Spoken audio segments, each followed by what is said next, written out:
আপনার লাইফের বেস্ট পারসনকে আপনি যদি বেস্ট কিছু দিতে চান তাহলে আপনাকে সর্বপ্রথম ইফোর্ট দিয়ে তার জন্য কিছু করতে হবে, সেটা হোক ছোট হোক বড়, কিন্তু সেখানে ইফোর্টটা ম্যাটার করে। আপনি যদি ইফোর্ট দিয়ে কোনো কিছু করেন তাহলে অবশ্যই সেই জিনিসটা সুন্দর থেকে আরো সুন্দর হয়ে উঠবে। আমিও ঠিক আমার লাইফের বেস্ট পারসনটাকে আমার সবটুকু ইফোর্ট দিয়ে কিছু দেওয়ার চেষ্টা করেছি। সো এটাই আজকে আপনাদের সাথে শেয়ার করতে যাচ্ছি, আমি একা হাতে এত কিছু কিভাবে করলাম। আপনাদের সবারই একটাই কোয়েশ্চেন।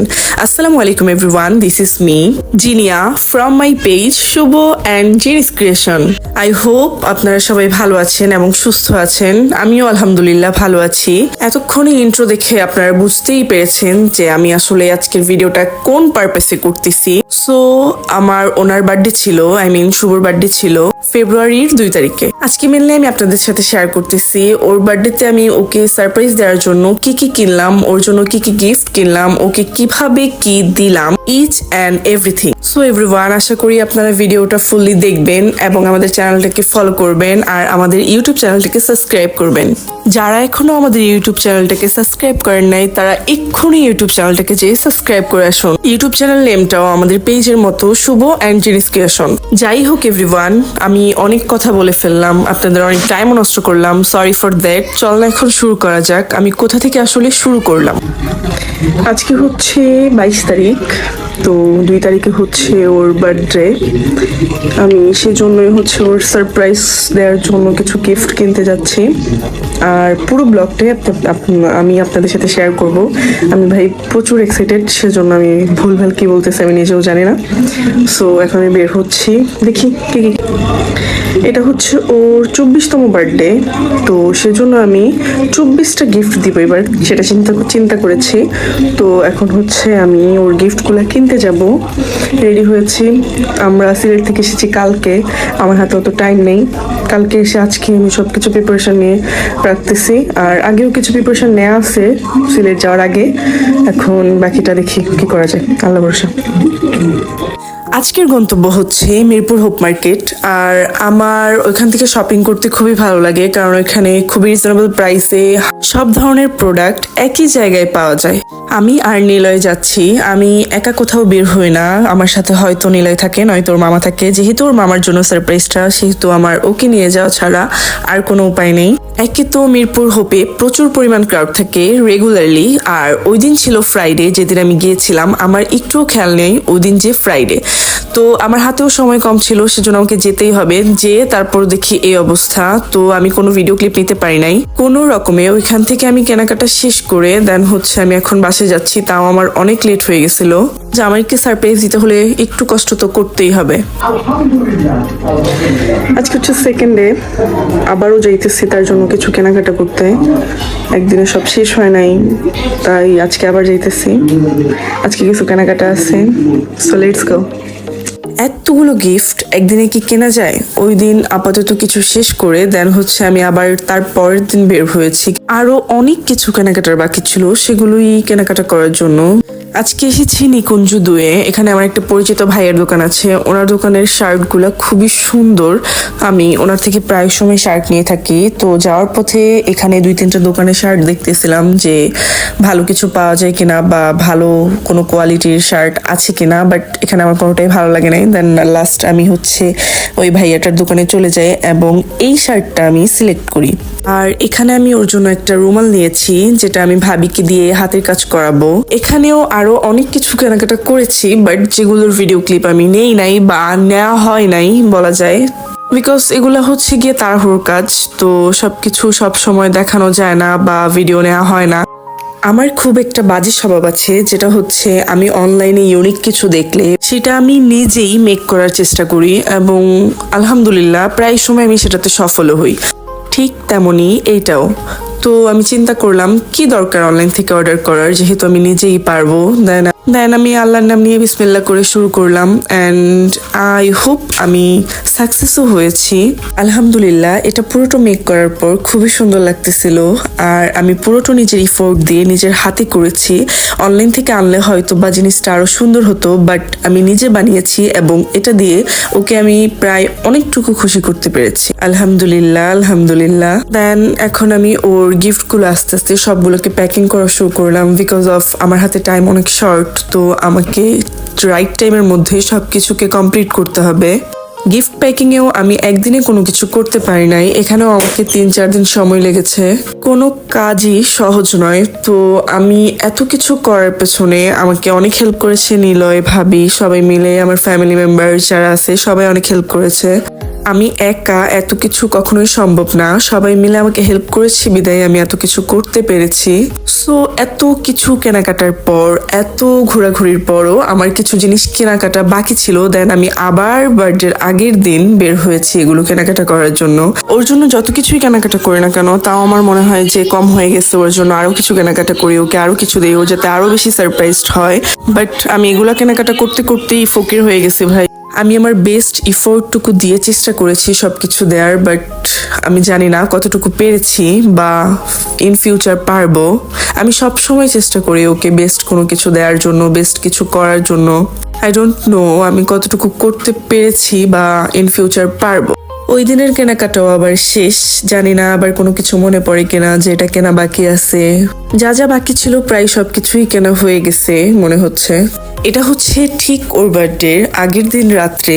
আমি চেয়েছিলাম এবার ওর বার্থডেতে সবকিছু যাতে আমি নিজ হাতে করতে পারি, সো সেজন্য আমি কেকটাও বাহির থেকে কিনে নিয়ে আমি নিজের হাতে কেক বানিয়েছি, যেটা আমি কখনো করি নাই আগে। হয়তো করেছি বাট এরকম স্পেশাল ডের জন্য কখনো না। সো আমি জানি না কতটুকু সুন্দর হয়েছে বা কি। আমি প্রফেশনালিও বেকার না, সো আমার যতটুকু আমি পারি ততটুকু দিয়েই চেষ্টা করেছি যাতে সুন্দর কিছু তৈরি করতে পারি। আজকে আমি কেক বানাবো দুইটা, একটা হচ্ছে চকলেট ফ্লেভার অ্যান্ড একটা হচ্ছে ভ্যানিলা ফ্লেভার। ফার্স্টে আমি হচ্ছে চকলেট কেকটাকে রেডি করে গরিবের ওভেন চুলায় বসিয়ে দেন হচ্ছে সেকেন্ড কেকটা বানানোর প্রসেসিংটা শুরু করব। আপনাদের সাথে সবকিছুই শেয়ার করার চেষ্টা করেছি। আই হোপ আপনাদের ভিডিওটা ভালো লাগবে অ্যান্ড রিকোয়েস্ট থাকবে ভিডিওটা লাস্ট পর্যন্ত দেখার জন্য অ্যান্ড বেস্ট কিছু পাবেন ইনশাল্লাহ। সো আমি হচ্ছে ফার্স্ট কেকটা বসিয়ে দিলাম। দেন হচ্ছে এখানে সেকেন্ড কেকটা বানানোর জন্য প্রসেসিং চলছে। আমি সেকেন্ড কেকটাও সেম ভাবে বিটার দিয়ে ভিট করে দেন হচ্ছে কেকের সকল প্রসেসিং শেষ করে সেকেন্ড কেকটাও বসিয়ে দিব। অ্যান্ড এই দুইটাকে মেক করতে করতে দেন আমি ক্রিমটা তৈরি করব। এখানে ভ্যানিলা ফ্লেভারটা দিয়েছি, পরে এত সুন্দর একটা স্মেল আসতেছিল। আমার হচ্ছে চকলেট ফ্লেভারের কেক পছন্দ, বাট তাও কেন জানি ওই দিন ভ্যানিলা ফ্লেভারটার গ্রান খুবই সুন্দর লাগতেছিল। আর এখানে চকলেট কেকের চকলেট সিরাপ বানানোর জন্য আমি একটু ক্রিম দিয়ে চকলেটটাকে গলিয়ে নিব, সেজন্য এটাকে রেডি করে রাখলাম। আর এইদিকে কেকের লেয়ার দেওয়ার জন্য আমি ক্রিম রেডি করে রাখছিলাম। আজকে কেকটা মূলত আমি হাফ রেডি করে রেখে দিব, দেন কালকে হচ্ছে পুরোপুরিটা রেডি করব। সো ক্রিম রেডি করতে করতে এদিকে আমার কেকগুলা বেক হয়ে গেছে। সো এখন আমি চুলা থেকে কেকগুলাকে নামিয়ে নিব, দেন ঠান্ডা করব। মাশাল্লাহ কেকগুলা খুবই সফট হয়েছিল অ্যান্ড কেকগুলা ফুলেছিল মাশাল্লাহ অনেকটা, আপনারা দেখতে পাচ্ছেন। দুইটা কেকে অনেকটা ফুলেছিল মাশাল্লাহ। ফার্স্ট টাইম হয়তো বা আমার কেক এতটা ফুলছে। সো আমি দুইটা কেককে চুলা থেকে নামিয়ে দেন হচ্ছে ফ্যানের নিচে দিয়ে ঠান্ডা করব, বিকজ আমি যদি তাড়াতাড়ি এগুলো না করি ও বাসায় চলে আসবে এবং দুইটা কেকই দেখে ফেলবে আর আমার সারপ্রাইজ সবকিছু নষ্ট হয়ে যাবে। তো আমি এখানে রেখে কেকগুলোকে ঠান্ডা করে দেন কেকগুলোকে ঠান্ডা করতে দিয়ে আমি এদিকে চকলেট কেকের চকলেট সিরামটা রেডি করার জন্য চলে আসছি। দেন চকলেট সিরামটা রেডি করে আমি কেকের লেয়ার দিয়ে নিচ্ছি। আজকে লেয়ারটা দিয়েই আমি কেকটা ফ্রিজে রেখে দিব অ্যান্ড কালকে হচ্ছে ফাইনাল ফিনিশিংটা দিব। সেম প্রসেসিং এ আমি দুইটা কেককে রেডি করে, মানে হাফ রেডি ফুল রেডি না, রেডি করে দেন ফ্রিজে রেখে দিব। অল নাইট ফ্রিজে থাকার পর কালকে আমি কেকটাকে বের করে দেন সুন্দর একটা লুক দিব কেকের ইনশাল্লাহ। কেক দুইটাই খুবই ময়েস্ট হয়েছে, বাট চকলেট কেকটা খুবই মজা ছিল এবং চকলেট কেকটা দেখতেও অনেকটা সুন্দর হয়েছিল। আমি জানি না কেন, দুইটাই আমি বানিয়েছি, বাট আমার কাছে চকলেট কেকটা ভালো লেগেছে আর সবাই বলেছে যে চকলেট কেকটা বেশি মজা হয়েছে। তারপর হচ্ছে আমার কাছে সবচেয়ে কঠিন কাজ এবং সবচেয়ে সুন্দর কাজ যেটা আমি ওর জন্য করতে পেরেছি। যেহেতু আমি বোর 5টা 5:30টায় ঘুম থেকে উঠে 6টায় ঘর থেকে বের হয়েছি, সেজন্য আমার ওর কাছে বিভিন্ন ধরনের মিথ্যে কথা বলে বের হইতে হয়েছে যে তুমি এত সকালে কোথায় যাচ্ছ, কেন যাচ্ছ। যাই হোক, আমি ওকে অনেক কিছু বুঝিয়ে দেন হচ্ছে বের হয়েছি। আমি মেনলি যাচ্ছি এখন শাহবাগে ফুলের জন্য, বিকজ অফ ওইখানে খুবই রিজনেবল প্রাইসে খুবই তাজা এবং সুন্দর অনেক ধরনের ফুল পাওয়া যায়। এত কষ্টের পর আমি যদি ওকে হ্যাপি করতে পারি বা ওর হ্যাপিনেস ফেসটা দেখতে পারি, দেন আমার কষ্টগুলো আমার কাছে কিছুই মনে হবে না। সেজন্যই এত কষ্ট করা। আই হোপ ওর অনেক ভালো লাগবে, আর আমি যদি ওকে আমার বেস্টটা দিতে পারি আমারও অনেক ভালো লাগবে। সো আমি 6:30টার মধ্যে শাহবাগে ফুলের মার্কেটে চলে আসছি, আর এখানে সব পাইকারি দামে ফুল পাওয়া যায়। এখান থেকে আমি সব ধরনের ফুল নিয়েছি। আমার তো ইচ্ছে করতেছিল এখানে যত ধরনের ফুল আছে আমি সবগুলো নিয়ে যাই। আর এই কালারফুল ফ্লাওয়ারগুলো এত সুন্দর, আপনি ফুল লাভার না হলেও এই ফুলটা আপনার কাছে ভালো লাগবে। এখানে আপনি 50 টাকা থেকে শুরু করে 1000 টাকার মধ্যে সকল ধরনের ফুল পাবেন, বাট আপনাকে এখানে অবশ্যই দামাদামি করে নিতে হবে। ওনারা কিন্তু আকাশ থেকে পাতাল পর্যন্ত দাম যাবে, বাট আপনাকে বুঝে শুনে দাম বলে দেন ফ্লাওয়ারগুলো নিতে হবে। আমি সেই ছোট্ট থেকে ফুল লাভার, তো আমার এখানে এতগুলো ফুল দেখে আমার চোখ প্রাণ দুইটাই শান্ত হয়ে যাচ্ছিল। আর এত সুন্দর পরিবেশ ওইখানের, এত ধরনের ফুল যেটা দেখলে আপনার যত মন খারাপ থাকুক আপনার মনটা ভালো হয়ে যাবে।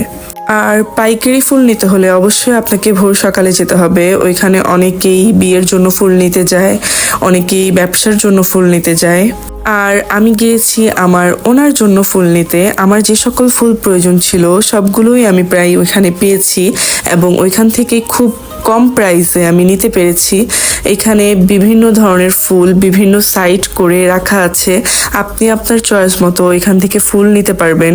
আর ঢাকার ভেতরে আমার কাছে মনে হয় শাহবাগ হচ্ছে পারফেক্ট প্লেস ফর ফ্লাওয়ার। খুবই কম প্রাইসে ওখান থেকে ফুল নেওয়া যায়, আর ফুলগুলো খুবই তাজা হয়। দেখে শুনে বুঝে নিলে আপনি কখনোই এখান থেকে ঠকে আসবেন না। আমি আমার প্রয়োজনীয় সকল ফুল নিয়ে দেন হচ্ছে আবার আমি আমার গন্তব্যে চলে আসছি। আমরা এখন বাসায় যাচ্ছি। আমরা 6টায় গিয়েছি, বাট ওখান থেকে আমাদের ফুল নিতে মাত্র 15 মিনিট সময় লেগেছে। দেন আবার আমরা বাসে করে চলে এসেছি। এখন বাসায় যে একটা রিল্যাক্সে ঘুম দিতে হবে, কারণ আজকেই আমার সব ধরনের কাজ করতে হবে। আর আজকেই হচ্ছে সেই স্পেশাল দিনটা। আজকে হচ্ছে 1 তারিখ। আজকে রাত্রে ঠিক 12টায় আমি ওকে উইশ করব। এই ফুলগুলো কেন এভাবে ছেঁড়া হচ্ছে সেটা এতক্ষণে অবশ্যই আপনারা বুঝে গেছেন।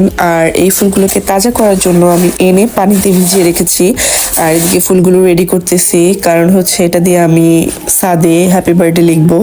আর রজনীগন্ধার স্মেল আমার কাছে খুবই ভালো লাগে, এর জন্য আমি কিছু রজনীগন্ধার স্টিক নিয়ে আসছিলাম। দেন সেকেন্ডে আমি কেক রেডি করতেছি। এখানে কেকটাকে ফাইনাল লুক দিচ্ছি। অবশ্যই কমেন্ট করবেন কেকটাকে কেমন হয়েছে। আমি আগে কখনো কেক মেক করি না এভাবে, জানি না কতটুকু সুন্দরভাবে করতে পেরেছি বা কতটুকু ভাবে ফিনিশিং আনতে পেরেছি। আমি আসলে ওটাকে ওইভাবেই মেক করতে চেয়েছি, সেজন্য আমি একদম ফাইনাল ফিনিশিং দেইনি, এভাবেই রেখেছি। আর এদিকে হচ্ছে ওর গিফটগুলোকে সবগুলো একসাথে সাজিয়ে রেখেছি। ওই যে আমি ফার্স্টে বলেছিলাম এটা ওর 24তম বার্থডে, সেজন্য আমি ওকে 24টা গিফট দিতে চেয়েছি এবং আলহামদুলিল্লাহ আমি দিতে পেরেছি। আর এখানে আমি ফ্লাওয়ারগুলোকে ঠিক করে ফ্লাওয়ার বুকে বানাবো। আমি সকল কিছু কিনে নিয়ে এসেছিলাম।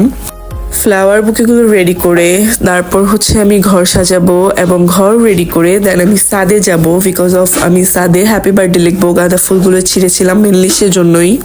আজকে আমার কাছে রোজ থেকে বেশি ভালো লাগছে ওই কালারফুল ফ্লাওয়ারটা। এখানে বেলুনগুলোকে আমি সবকিছু সেট করে ঘরটাকে ফুললি রেডি করে দেন আমি ছাদে যেয়ে ছাদের ডেকোরেশনটাকে রেডি করে দেন হচ্ছে আমি নিচে এসে নিজে রেডি হব। তো এখানে ঘরে আমি কিছু ফ্লাওয়ার ফ্যানের উপরে সেট করতেছিলাম, আর গিফটগুলোকে সুন্দর করে সাজিয়ে নিয়েছি।